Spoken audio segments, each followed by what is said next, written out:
مش عارف اجيبها لكم ازاي، بس شات جي بي تي هرب.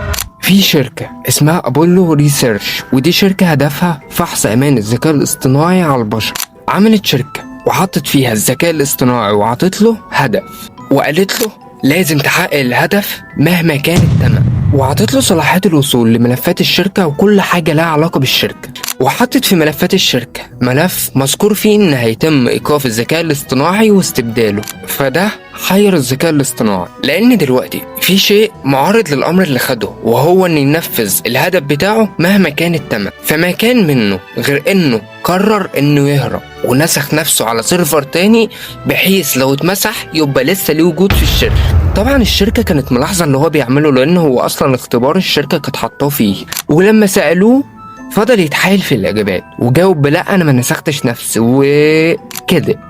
وفي الحقيقة الموضوع مرعب جدا، لأن نسخة الذكاء الاصطناعي دي حاولت تحقق هدفها حتى لو عن طريق الكذب. فبجد